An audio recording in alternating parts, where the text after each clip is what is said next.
El estudio de esta tarde, hermanos, vamos a hablar acerca de lo que nuestro hermano estaba hablando también, para, como dice él, para cerrarle y darle el remache a lo que vivimos y trabajamos aquí en estos 3 últimos días acerca de la escuelita de Vacation Bible School, como dicen. Y él trajo un tema muy bueno acerca de la comida y la vianda, que esto venía siendo pie de tropiezo para algunos hermanos, sobre todo niños en Cristo, y que por causa de estas cosas se perdían y ya no seguían en el camino del Señor Jesucristo. Pero no es la única cosa, hermanos, que puede hacer que la iglesia, realmente el cuerpo de Cristo, se destruya. Porque si usted mira el capítulo que citó el hermano, ahí también más adelantito dice muy claramente que no sea que se encuentren destruyendo la iglesia del Señor Jesucristo en esa manera, porque también se puede destruir la iglesia de Cristo en otra manera, en diferentes maneras. El tema para esta tarde le he titulado celos, contiendas y disensiones.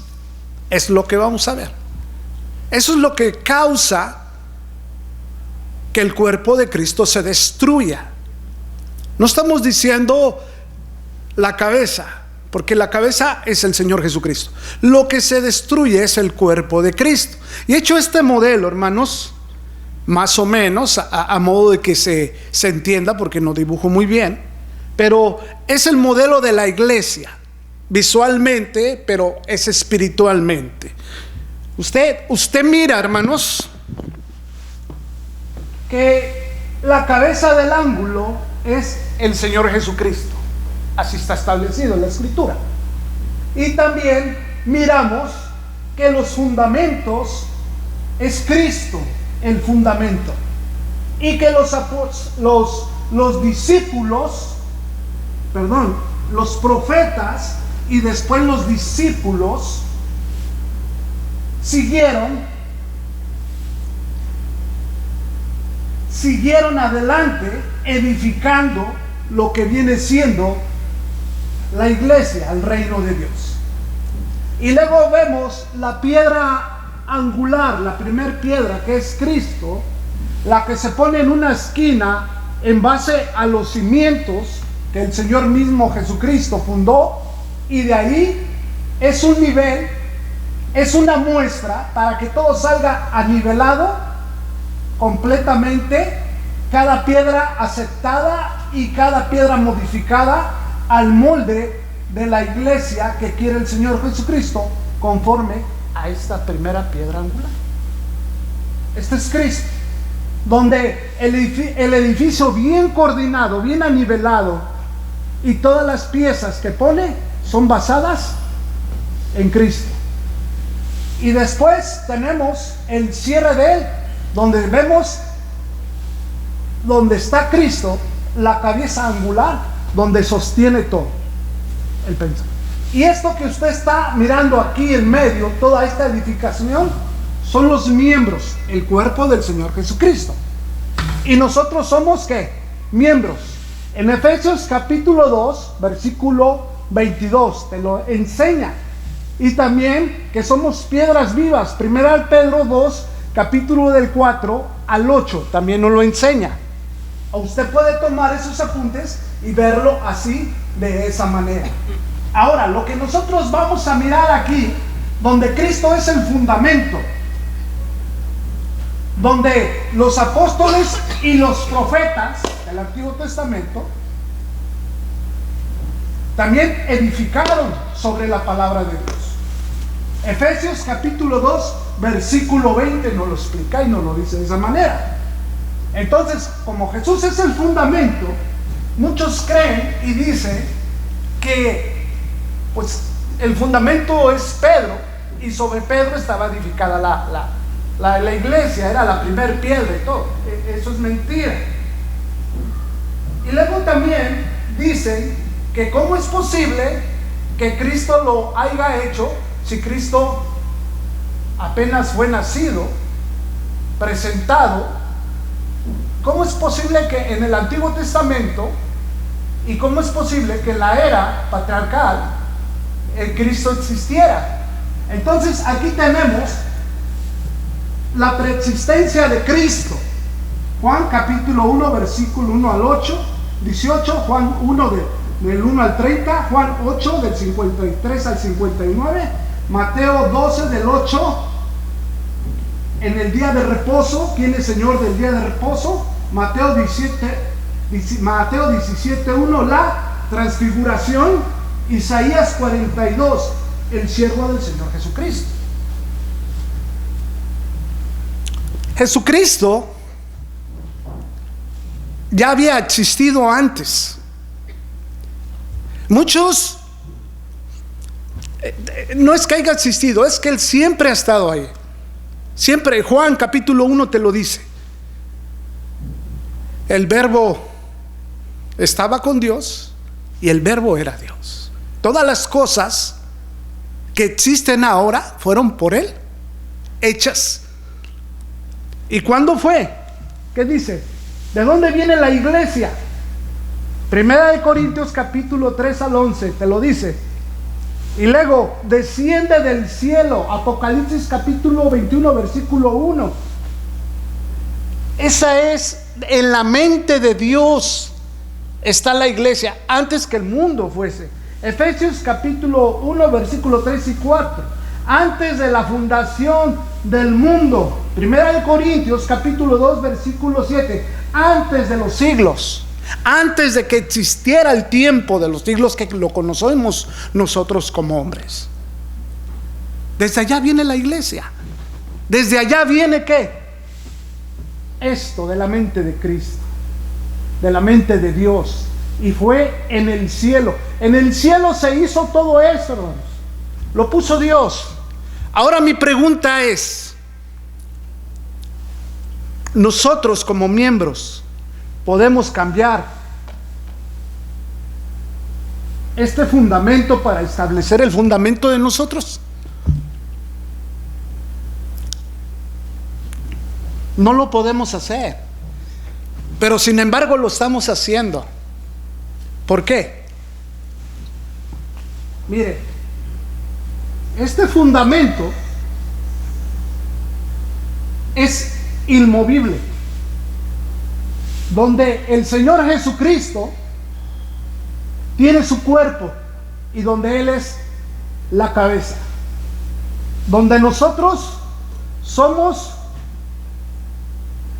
la edificación y cada uno de nosotros va edificando, cada uno de nosotros va haciendo que la iglesia vaya creciendo. Esto es lo que quiere Dios. ¿En dónde? En su cuerpo del Señor Jesucristo, de la iglesia que Él compró. ¿Con qué? Con su propia sangre. El Señor Jesucristo fue comprando estos elementos, estas piedras preciosas, estos fundamentos que nosotros somos el cuerpo. Él pagó por cada uno de nosotros, hermanos. Él pagó por cada uno de nosotros con su sangre preciosa el precio. ¿Para qué? Para colocarnos aquí. Aquí. Nosotros somos carne, somos pecadores, pero obedecimos al Evangelio, obedecimos a la palabra del Señor Jesucristo y nos comprometimos con el Señor Jesucristo cuando hicimos la confesión. Yo creo que Jesucristo es el Hijo de Dios, y nos venimos y nos bautizamos y nos presentó a Dios con una limpia conciencia para colocarnos aquí, a irnos poniendo aquí, a ir siendo miembros del cuerpo del Señor Jesucristo. ¿Cuánto costó eso, hermanos? Eso fue un plan desde la eternidad. hasta que el Señor Jesucristo murió y lo estableció así, de esa manera. Mi pregunta es, ¿por qué no me reúno en la iglesia? ¿Por qué me voy? ¿Por qué no termino los servicios? Es que tengo que hacer otras cosas. Es que tengo que ir a descansar, tengo que ir a dormir, pero esto no me interesa. ¿Qué estoy haciendo, hermanos? Estoy siendo rebelde. Me estoy perdiendo. Aparte de eso, me estoy perdiendo ¿de qué? De los beneficios que tiene la iglesia. Porque aquí hay unos beneficios muy grandes. Cada que nosotros pecamos y tenemos error frente a Dios, el Señor Jesucristo está aquí el primer día de la semana para limpiar y purificar a su iglesia. Pero si no estamos aquí, no estamos completando este servicio, olvídese, lo que usted vino a hacer en esta mañana es vano, porque no está usted completando ese servicio. Todo esto costó. ¿Para qué costó todo esto? ¿Qué estoy haciendo yo? Si yo me voy, como dice el hermano en la mañana, voy y me reúno en mi casa, le doy clase a mis hijos en mi casa, porque yo voy a establecer mi propio fundamento y voy a hacer a un lado el fundamento del Señor Jesucristo. ¿Qué importancia tenemos para esto? Y cuando usted hace eso, ¿qué está haciendo? Está destruyendo el cuerpo de Cristo, porque no se ha sometido, y porque a usted no le interesa haber dado su palabra. Yo reconozco que Jesucristo es el Hijo de Dios, es mi amo, mi Señor, y Él puede hacer conmigo lo que Él quiere. Usted no se fije en mí, usted no se fije en el hermano, no se fije en los maestros, usted fíjese en Cristo, ponga la mirada en Cristo, porque es el único que no puede fallar en su vida. Yo fallo, tengo mis problemas. Cada uno tiene sus problemas, de diferente manera, pero tiene sus problemas, sus pecados. Pero cuando usted viene aquí, esa hermosa iglesia que el Señor hizo y compró con su propia sangre, le da beneficios de volver a limpiar sus errores. Sí, nos arrepentimos de corazón. Son beneficios. Ahora, usted se comprometió con el Señor Jesucristo. Vamos a hacer casi no me gusta hacer a mí estos ejemplos, pero hay que hacerlos un poco. Voy a ilustrarlo. Usted conoce la casa de los materiales, la Home Depot o cualquier otra casa donde usted compra el concreto, un bulto de concreto, porque va a edificar su casa y va a empezar a echar los cimientos de su casa. Usted adquiere y paga un bulto de concreto para echar y hacer el fundamento. Usted ya lo compró, a usted le costó, y usted va a hacer con él lo que quiere y dónde lo va a poner, porque usted pagó por él, ¿verdad? Ahora imagínese que ese bulto de concreto le dijera a usted: ¿sabes qué? No quiero que me uses y no quiero estar ahí. Pero si ya te compré, te voy a colocar aquí, yo te voy a hacer como yo quiera, yo te voy a moldear y te voy a poner en esta parte. Imagínense nosotros, Cristo nos compró por precio de sangre, y nosotros decimos: yo no quiero estar aquí en tu iglesia, no me interesa, nada más creo en ti, pienso en ti, me bauticé en ti, pero no quiero estar en la iglesia, no quiero que me pongas ahí. Fíjense lo que está sucediendo. Ahora, otro ejemplo. Hay de los que estamos aquí, estamos casados. Imagínese, usted se casa con su esposa, tiene su esposa, y viene un amigo a visitarlo y le dice: te invito a salir, vamos a comer, vamos a salir a tener un buen ambiente juntos, pero no lleves a tu esposa. ¿Por qué? Pues es mi esposa, tiene que ir conmigo. No, lo que quieras, pero tu esposa no me gusta, me cae mal, habla mucho, no necesito a tu esposa, nada más quiero amistad contigo, pero tu esposa hazle un lado. ¿Qué va a hacer usted como esposo? ¿Sabes qué? Retírate, amigo, yo prefiero a mi esposa. ¿Y qué hacemos a veces?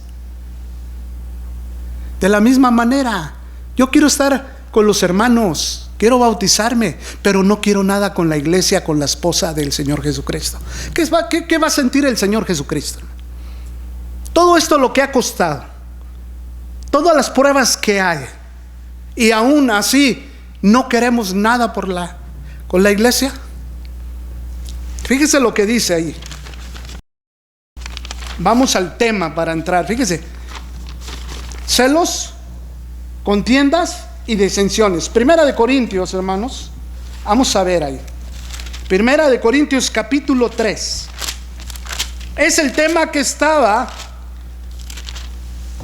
Pablo trayendo a los corintios, porque ese problema había en los corintios. En el capítulo 2 también se estaba hablando acerca de ello. En el capítulo 2 se estaba, casi en los últimos versículos, Pablo le estaba hablando a los corintios, porque ustedes, dice, no pude darle alimento sólido, vianda, tuve que darles leche, porque aún todavía no eran capaces, porque aún sois carnales. Y eso es lo que pasaba. Los hermanos que se habían bautizado les estaban dando los primeros rudimentos, las primeras clases. No eran capaces de entender por qué había una iglesia y por qué el Señor Jesucristo había establecido una iglesia y para qué era la iglesia. Entonces, de manera, dice, que como aún sois carnales, era necesario darles leche y no vianda. ¿Por qué? Porque aún todavía ellos no percibían, dice el versículo 14 del capítulo 2, pero el hombre natural no percibe las cosas que son espirituales de Dios, porque para él son locura y no las puede entender, porque se han de discernir espiritualmente. En cambio, el espiritual juzga todas las cosas, pero él no es juzgado de nadie. Porque ¿quién conoció la mente del Señor? ¿Quién le instruirá? Mas nosotros tenemos la mente de Cristo. Lo que era Pablo ya había alcanzado la mente de Cristo. Él pensaba espiritualmente, pero ahora venía con este problema que tenía con los hermanos en Corintio, ahí en el capítulo 3, que había ese tipo de celos, ese tipo de contiendas y esas disensiones. Celos, hermanos, que había desconfianza, había conflictos, había peleas, había mala conducta, había acoso y vigilancia. Siempre estaba así, una iglesia desconfiada, y tenían contiendas, había luchas, había enfrentamientos, había discusión. Ellos lidiaban, peleaban, reñían, batallaban en todo esto. Había disensiones, había falta de acuerdos. Entre 2 o 3 hermanos no estaban de acuerdo. Faltaban. Había una actitud, hermanos, una situación de una disensión o una opinión.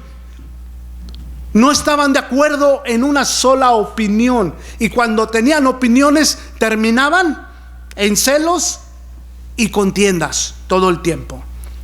Dice el capítulo 3 en adelante, dice: de manera que yo, hermanos, no puedo hablarles como a espirituales, sino como carnales, a niños en Cristo. Y le está hablando a la iglesia, no le está hablando a los que no son bautizados, a los que no son miembros de la iglesia. ¿A quién le está hablando? A estos. Ya estaban bautizados, ya pertenecían aquí, ya estaban ahí. Sea lo que sea, era la iglesia de Cristo, porque Él la compró con su propia sangre, así con sus defectos y como lo que tenían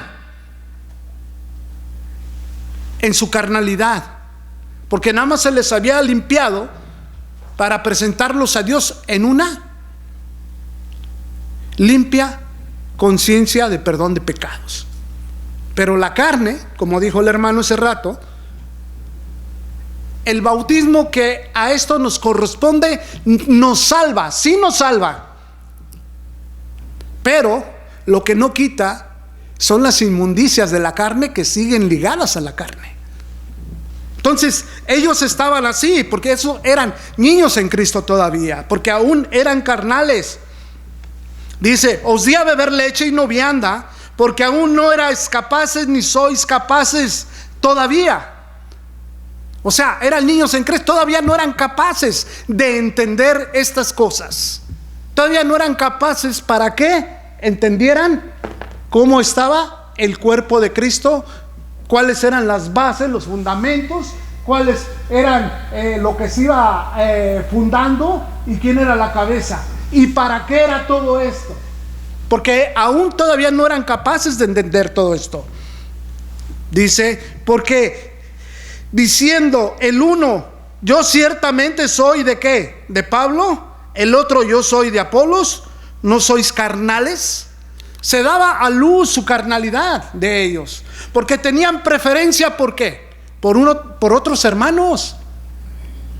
A mí me cae bien el hermano Víctor, de maravilla, pero al hermano Chris no lo puedo ver. Yo prefiero al hermano. No, pues a mí me gusta el hermano que está predicando ahorita, Miguel, porque él predica mejor. Pero el hermano Soto no, ese es un pecaminoso, a un lado. Había preferencias entre los hermanos, y esto no es así. No tiene que ser así, ver esas preferencias, para nada. Porque todos ¿qué? Todos fuimos comprados por sangre, todos costamos lo mismo para Dios. Para Dios no hay chaparro, ni feo, ni gordo, ni prieto, ni güero, para nada. Todos fuimos comprados. Por eso no tiene que haber eso. Todos tenemos nuestros problemas, tenemos nuestros defectos, nuestras virtudes, nuestros pecados, nuestras tristezas. Y es lo que le está diciendo aquí, que aún sois carnales. Y si nosotros nos estamos portando así, de esa manera, ¿qué estamos reflejando? Que aún todavía somos carnales, ¿verdad? Y ya tenemos 30 años en el Evangelio, ya tenemos 15 años, 10 años, y yo puedo decir: yo nací en el Evangelio,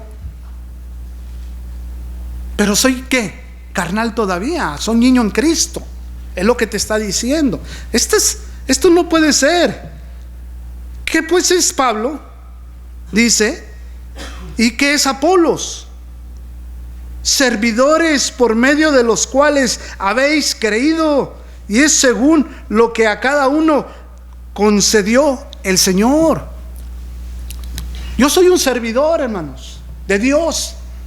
El hermano es un servidor de Dios. Los que pasan y cantan, los que administran, somos servidores de Dios simplemente, por los cuales anunciamos las virtudes de aquel que nos sacó de las tinieblas a su luz admirable,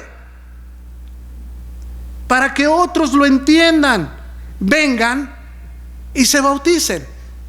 Simplemente somos servidores, no somos ejemplo. ¿Por qué? Porque muchas veces queremos ver el que está aquí enfrente, que es santo, lo queremos ver como un Dios, como al Señor Jesucristo. De ese caso se hubiera quedado el Señor Jesucristo a seguirnos predicando la doctrina toda la eternidad. Pero somos seres humanos con problemas. Simplemente conforme Dios somos servidores y a lo que el Señor nos ha regalado. ¿Qué don nos ha dado? Por misericordia de Él, para traerles y anunciarles las virtudes. Dice: pues ¿qué es Apolo? ¿Quién es Apolo? ¿Quién es Pablo? ¿Quién? Simplemente somos servidores de Dios, a los que ustedes habéis creído la palabra que se nos fue encomendada. Dice: yo planté, Apolo regó, pero el crecimiento lo da Dios. Dios les da el crecimiento y el entendimiento. Yo puedo hablar de la Biblia todo el día, el hermano puede hablar todo el mes de la Biblia, pero si usted no la entiende, Pero si no crece en usted, usted tiene que orar con Dios, porque el crecimiento y el entendimiento de las Escrituras se lo va a dar Dios, no nosotros. Nosotros simplemente la vamos a traer y usted solito, usted solito, si quiere deje entrar la Escritura. Si no la quiere dejar entrar, tendrá sus consecuencias. Simplemente así, de esa manera. Y el que plantó y el que riega no son una misma cosa, aunque cada uno recibirá su recompensa conforme a su labor. Simplemente servidores de Dios somos, servimos a Dios y algún día esperamos alguna recompensa, si es que la hay. Porque nosotros somos colaboradores de Dios y vosotros sois labranza de Dios, edificio de Dios. Esta labranza, todo esto lo que vino, ustedes son labranza y edificio de Dios, donde aquí están los miembros formando el cuerpo, el edificio de Dios. Fíjese nada más, eso es lo que está haciendo y lo que está pasando. Ustedes son labranza de Dios, edificio de Dios, conforme a la gracia de Dios que me ha sido dada. Yo, como perito arquitecto, puse el fundamento y otro edificó encima, pero cada uno mire cómo sobreedifica. Y esto es hermoso, hermanos. Esto es hermoso. Mire, todo este fundamento ya lo hizo Dios. Entonces, el perito arquitecto que empezó a fundar sobre esto fue el apóstol Pablo. Pero ¿a quién?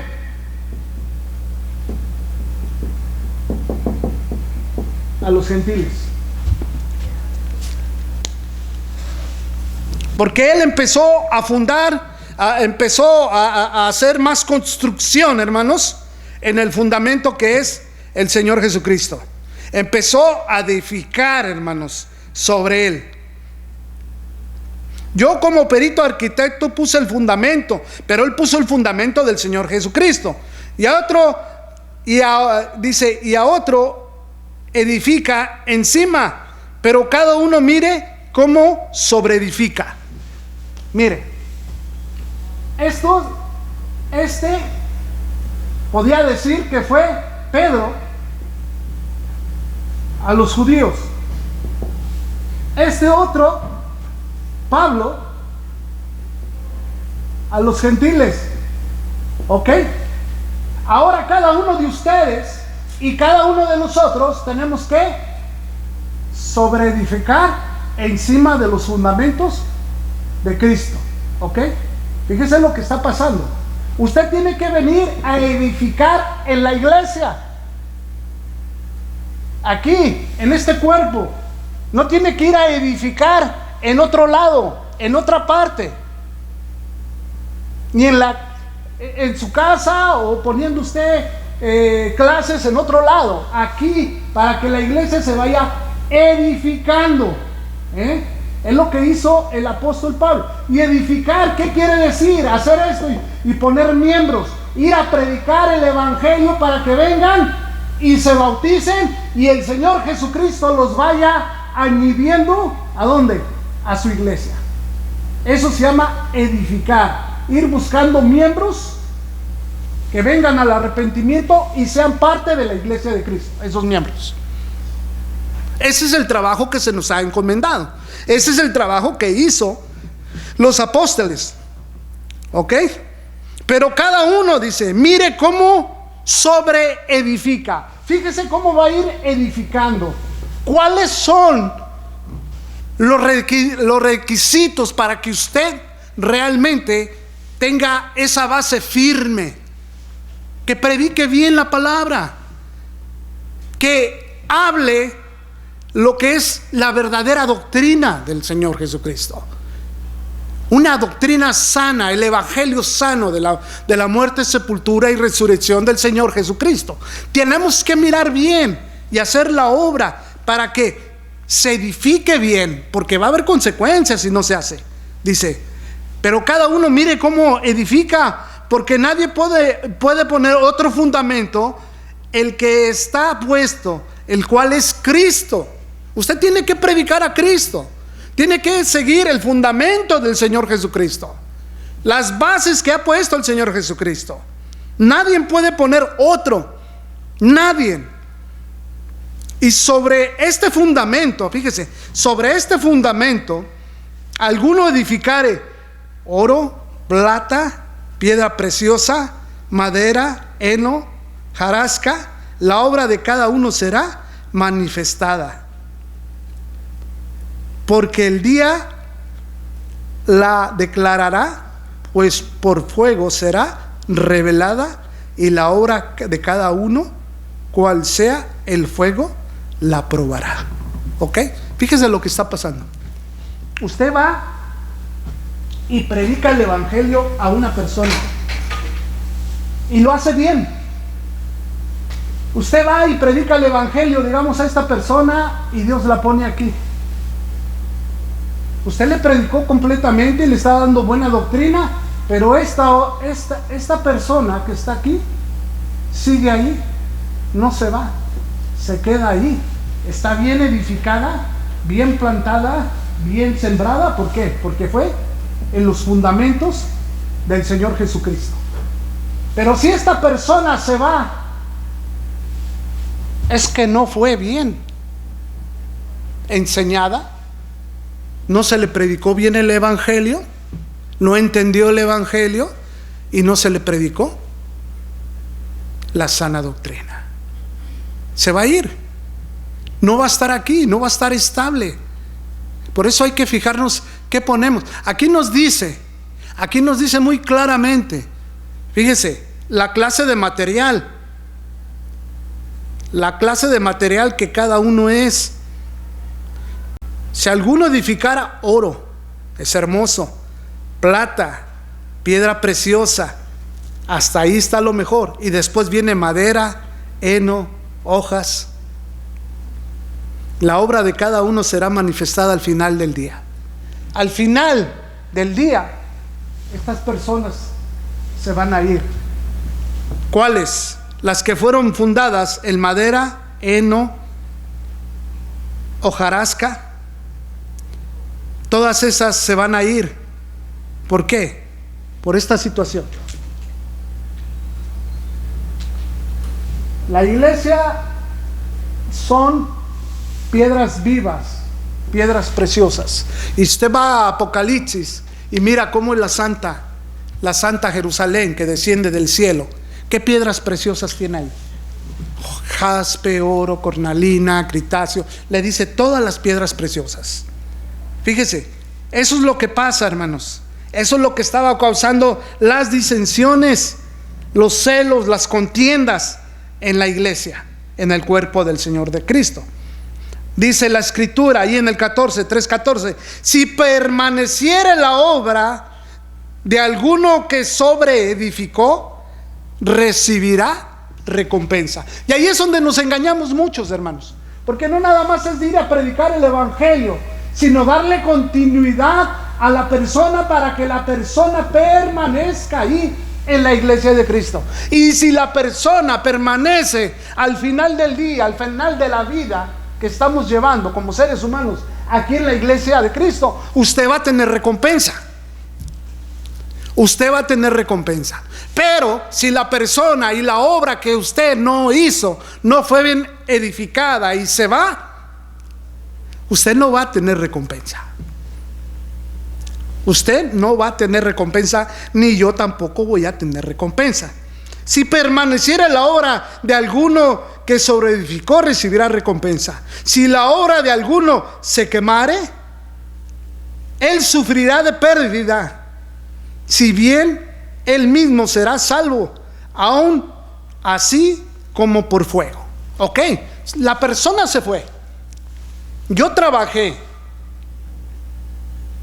yo le prediqué, pero si esta persona no entendió, no comprendió la palabra de Dios, a mí también Dios me da una salida. Tú vas a tener pérdida. No va a haber pago por esa persona, por esa alma, recompensa para ti. Entonces, ¿qué tengo que hacer? Dice que yo salvaré mi vida, porque también lo que haga yo en mi vida va a ser probado por fuego. Y me voy a salvar a mí mismo, pero también voy a ser probado. Y las pruebas son estas, hermanos: que nos reunamos como iglesia.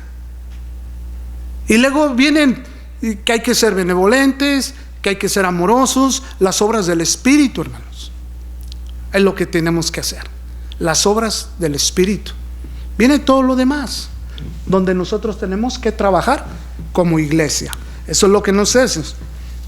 Dice: si la obra de alguno se quemare, él sufrirá de pérdida, si bien él mismo será salvo, aunque así como por fuego. Ok, ¿no sabéis que sois templo de Dios y que el Espíritu de Dios mora en vosotros? Cuando nos reunimos como iglesia, el Espíritu de Dios mora en nosotros. Pero si tú no estás aquí, ¿sabes qué? Me voy a ir a otro lado, allá voy a ir a mi casa, voy con unos hermanos a reunirnos, o tengo otras cosas que hacer, pero que no sea estar aquí adorando a Dios como iglesia. En ese no va a estar el Espíritu, hermano. Porque Dios hizo ¿qué? Su casa, su templo, no hecho de manos, para que evite el Espíritu de Dios. Es lo que está pasando también. ¿No sabéis que sois templo del Espíritu de Dios y que el Espíritu de Dios mora en vosotros? Si alguno destruye el templo de Dios, le destruirá a él, porque el templo de Dios, el cual sois vosotros, es santo. No dice el cual eres tú, el cual soy yo.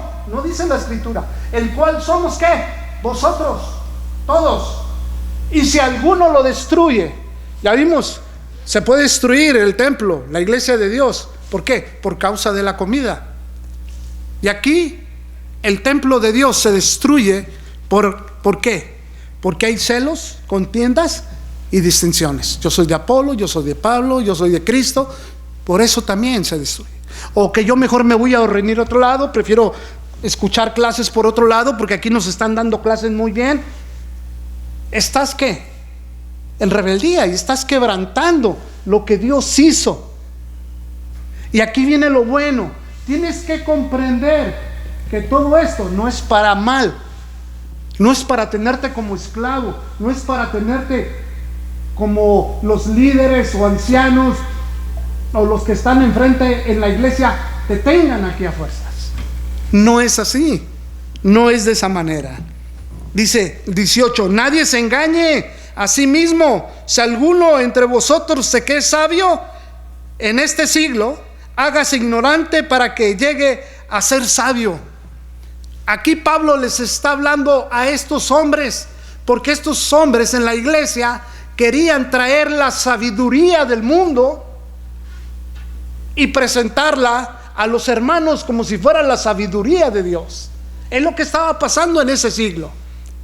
Yo voy a traer la sabiduría del mundo y se las voy a enseñar a ustedes como si fuera palabra de Dios.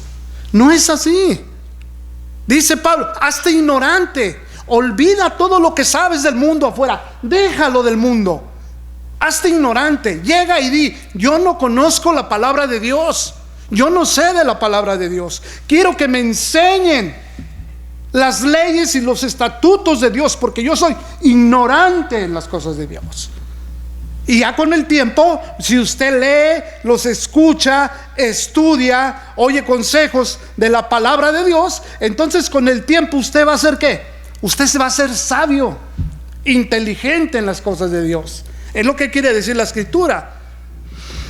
Nadie se engañe a sí mismo. Si alguno entre vosotros se cree sabio en este siglo, hágase ignorante para que llegue a ser sabio. Porque la sabiduría de este mundo es insensatez para con Dios, pues en Cristo está. Él prende a los sabios en la astucia de ellos. Con su propia astucia Dios los engaña, porque no van a engañar a Dios. Se van a creer su inteligencia, se van a creer su astucia, pero ellos mismos se van a engañar. Es lo que va a decir. Y otra vez, el Señor conoce los pensamientos de los sabios, que son vanos. Son vanos, no sirven. Ahora, ve aquí el consejo tan hermoso que hay. Si usted desea, si usted quiere, y si usted va creciendo, y si usted va edificándose, y usted va madurando en Cristo y espiritualmente, piense esto: así que ninguno se gloríe en los hombres. Yo no me voy a gloriar porque el hermano sabe más que yo. Yo no me voy a gloriar porque el hermano se ve más santo que yo. El hermano predica más que yo. Yo me glorío en él, me fijo en él. Yo quiero ser como él. No, nadie se gloríe en los hombres, dice la Escritura. Así que ninguno se gloríe en los hombres, porque todo es vuestro. Fíjese cada uno de ustedes como miembros. El hermano Miguel es de ustedes, es suyo, Dios se lo regaló. Cada predicador que ha venido y cada hermano que enseña aquí es de ustedes. Dios se los ha dado. Es un regalo para ustedes. ¿Por qué lo rechazan? ¿Por qué no lo escuchan? Si Dios se los ha regalado.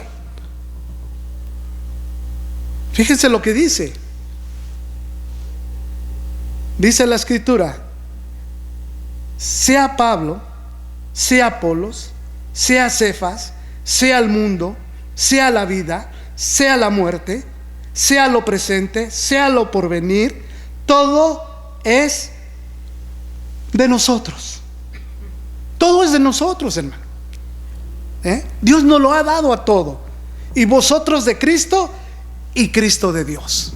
O sea, ¿por qué voy a rehuir de este hermano, de esta hermana, si Dios me lo ha regalado?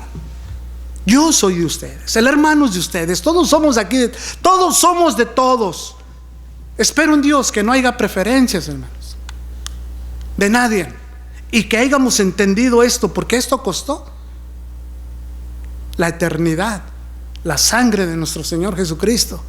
Y cuando no hacemos la voluntad como iglesia, estamos ¿qué?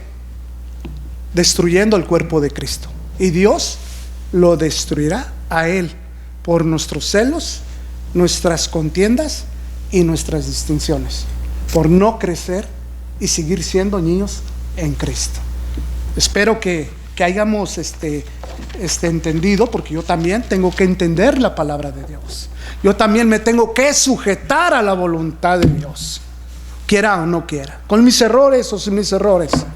Cada quien vamos a orar por cada uno de nosotros, en casa, aquí, para seguir adelante, y que el pecado y Satanás no nos alcance, hermanos. Que Dios les bendiga.